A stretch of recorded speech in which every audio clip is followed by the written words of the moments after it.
Ini nanti kunyit Anda ambil, ya, kupas gitu kan. Lalu teman-teman blender, ambil mungkin kunyit mungkin 1 ruas kayak beginilah, 1-2 ruas lah. 1 ruas cukup atau 1,5 ruas. Nanti Anda ambil mungkin 1 sendok makan atau 1/2 sendok makan habatus sauda bubuk. Ya. Habatus sauda bubuk, lalu blender mereka tadi dengan kurma. Dicoba, kapan waktu terbaiknya dimakan atau diminum? Malam. Mau tidur. Kenapa? Lihat kata Allah dalam Al-Quran, malam itu adalah waktu terbaiknya untuk istirahat. Maka malam bukan waktu terbaiknya untuk banyak makan. Kasih petugas istirahatnya lebih atau petugas kebersihan lebih banyak. Siapa petugas kebersihannya? Ya, salah satunya itu tadi, isi bahan baku. Jadi isi bahan baku itu asam amino. Maka coba mulai rutinkan teman-teman sekalian, dalam 1 minggu tuh Anda mungkin 2-3 kali minum air kelapa. Itu asam amino, tapi syaratnya jangan pakai gula. Sudahlah, talak 14 sama gula pasir. Ya, jangan talak 3 lagi, talak 14 sama gula pasir. Nggak ada lagi, Anda sudah cukup manis tanpa gula pasir, tenang aja. Yakinlah. Ya. Kalau Anda pengen makan manis, ambil manis dari sumber kayak begini. Minum teh tawar tapi makannya kurma, jauh lebih sehat. Minum kopi pahit, makannya kurma, jauh lebih sehat. Ya, seperti itu. Ya. Jadi itu ya. Jadi teman-teman, yang pertama tadi, bersihkan tubuhmu, kolbumu, ya, dengan puasa, dengan berbuat baik, fisiknya dengan puasa. Ya. Jadi kalau kita pernah mendengar ada suatu perkataan sumutasihu, bahwa puasa itu menyehatkan, memang benar. Maka coba lihat, ada 30 hari Ramadan, ada 6 hari Syawal, ada puasa Senin Kamis, ada Ayyamul Bid, ada puasa sunnah, dan tambah 1 lagi berbekam. Komplit sudah. Kalau umat Islam menggunakan apalagi puasa Daud, itu lebih dahsyat lagi. Kalau kita pakai pola itu, sebenarnya mana ada kanker bisa hidup pada lingkungan orang yang berpuasa? Gak bisa. Kanker itu muncul gara-gara apa? Ya, faktor pendukungnya banyak, pencetusnya banyak. Ya, salah satu pikiran. Ya, toksik yang paling buruk itu bukan toksik dari makanan, bukan toksik dari minuman, bukan toksik dari pestisida atau bahan kimia, tapi toksik dari pikiran. Paling buruk.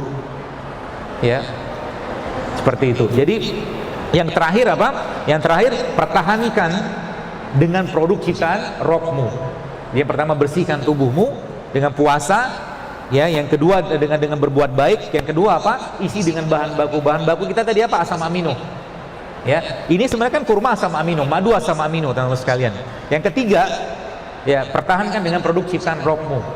Poin pentingnya. Jadi nanti Anda maintain kayak begitu. Jadi nanti misalkan nggak boleh makan nasi. Apakah kita melarang makan karbohidrat? Tidak. Makan karbohidrat tetap jalan. Tapi cari karbohidrat yang sehat. Contoh karbohidrat, contohnya apa yang sehat? Beras merah, beras coklat, beras hitam, atau mungkin Anda makan kentang, makan jagung, atau mungkin makan ubi, bisa. Nggak mesti makan nasi putih.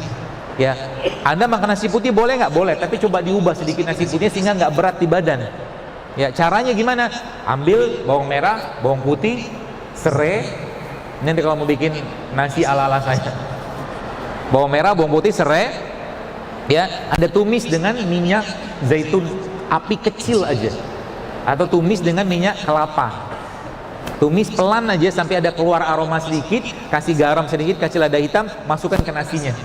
Lalu Anda makan dengan apa? Dengan sambal yang terbaik, namanya sambal kurma. Sambal kurma itu isinya apa? Ya, bawang putih, cabai rawit, kurma sama garam. Aduk-aduk tuh di nasinya, terus Anda cemplungin ke situ. Makanan terbaik untuk usus kita namanya apa? Tempe. Enak? Enak banget. Bukan nasi goreng itu, Pak. Nasi goreng. Mirip nasi liwet. Cuma nasinya apa? Karena nasinya sekarang ketika kita masukin cabai rawit, kita masukin bawang merah, bawang putih sama serai, dia ada teman nasinya, bukan gula sendirian. Sehingga buat badan kita nggak terlalu berat untuk dicerna. Ya, seperti itu. Jadi yang terakhir ya tadi ada pertahankan dengan produk ciptaan Allah. Indonesia kaya dengan produk ciptaan Allah yang luar biasa. Modal 2 ini saja teman-teman sekalian, kita bisa mendapatkan manfaat yang luar biasa. Nah, ini saya kasih resepnya. Resep di samping yang tadi Anda bisa pakai tadi yang kunyit tadi, kemudian habatus sauda sama kurma itu Anda blender, ini bisa untuk promil juga resep ini. Ya, baik bapaknya, baik ibunya minum itu. Ya.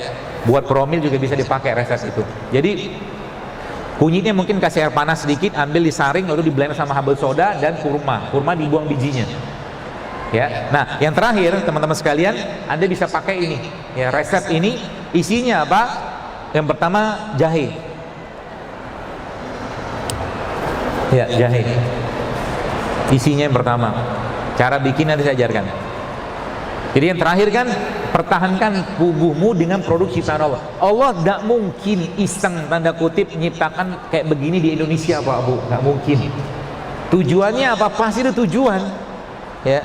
Untuk apa? Untuk menjadikan penduduk negeri ini sehat dan bertakwa. Karena sehat, seperti saya sampaikan, harus bikin kita makin taat. Kesehatan yang Allah berikan kepada kita harus bikin kita lebih taat. Kalau tak taat dengan kesehatan, mungkin jauh lebih baik sakit untuknya dengan Allah gugurkan dosanya.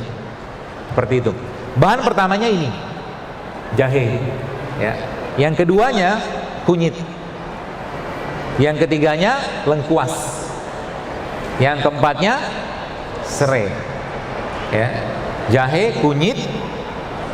Apa tadi yang ketiga? Lengkuas, serai. Ya. Lalu itu Anda potong-potong rajang semua, kasih air panas, teman-teman sekalian. Lalu Anda ambil jeruk nipis seperempatnya lah, masukin di situ. Ya. Setelah disaring ya, setelah disaring masukin di situ, dan habis disaring Anda blender lagi dia sama ini kurma. Coba diminum nanti, efeknya coba rasakan. Syaratnya apa? Jangan masukin bahan pengganggu dalam badan kita yang bikin kacau, terutama gula-gula yang tidak sehat. Contohnya nasi putih, contohnya lagi apa? Tepung-tepungan. Ya. Yang ketiga apa? Gula pasir. Jangan dimasukin itu dulu. Kalau itu masuk, mereka kerjanya tidak optimal. Ya, coba mulai latihan tuh. Latihan bagaimana dalam 1 minggu ke depan, 3 hari dulu deh, nggak makan nasi putih, nggak makan gula pasir dalam bentuk apapun, nggak makan tepung, sama nggak makan produk yang mengandung minyak. 3 hari dulu. Meskipun saya tahu godaannya berat, baru keluar di pada pojok kuliner tuh. Latihannya sih nanti pojok kuliner kan. Boleh nggak makan begitu? Ya boleh, nggak ada yang melarang.